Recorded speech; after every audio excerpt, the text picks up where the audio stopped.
This became clear to me when, 2 days later, I went with Flora to meet, as Mrs. Groves said, the little boy. Something happened on the second evening that upset me a lot. The first day was, overall, reassuring. But it ended with worry. The mailbag came late that evening and had a letter for me. The letter was from my boss, and it had only a few words.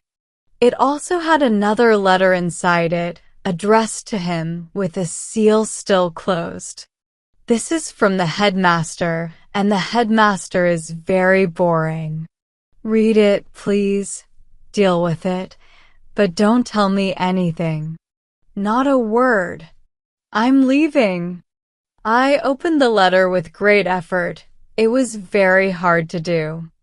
I took the unopened letter to my room and only read it just before going to bed. I should have waited until morning because it gave me another sleepless night. With no advice to take, I was very worried the next day. Finally, I decided to talk to Mrs. Groves about it. What does it mean? The child is kicked out of his school. She looked at me. Then, quickly, she seemed to take it back. But aren't they all? Sent home, yes. But only for the holidays. Miles may never go back at all. Under my look, she turned red. They won't take him back? They absolutely refuse. At this, she raised her eyes, which she had turned away from me. I saw them fill with tears. What has he done? I hesitated. Then I thought it best to just hand her my letter. But she did not take it. She put her hands behind her. She shook her head sadly. Such things are not for me, miss. My helper couldn't read. I felt bad for my mistake and opened my letter again to read it to her. Then, unsure, I folded it up once more and put it back in my pocket. Is he really bad? There were still tears in her eyes. Do the men say so? They don't give details. They just say they regret that it is impossible to keep him. That can only mean one thing. Mrs. Groves listened with silent emotion. She did not ask me what this meaning might be. So, to make it clear and with her just being there to help me understand, I went on, that he's a problem for the others.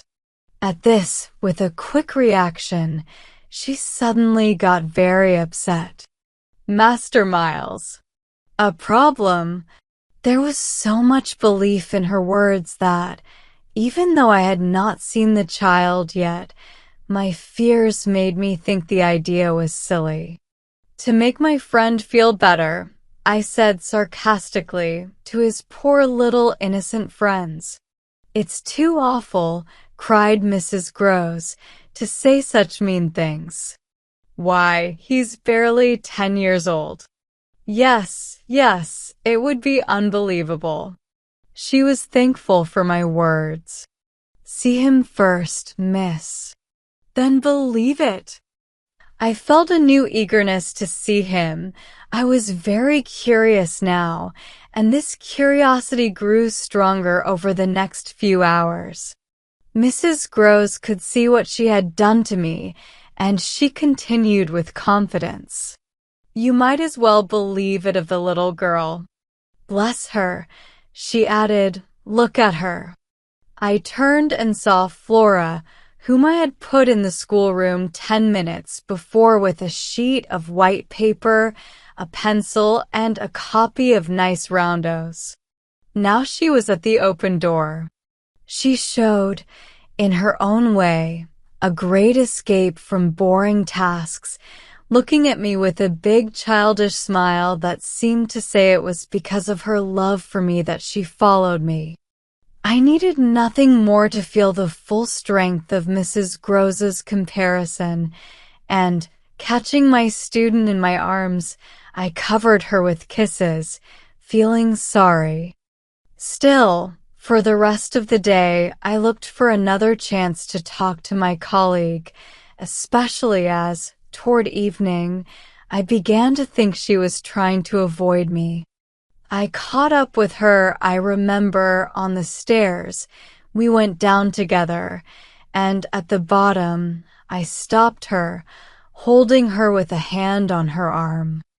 I take what you said to me at noon as a statement that you've never known him to be bad. She threw back her head.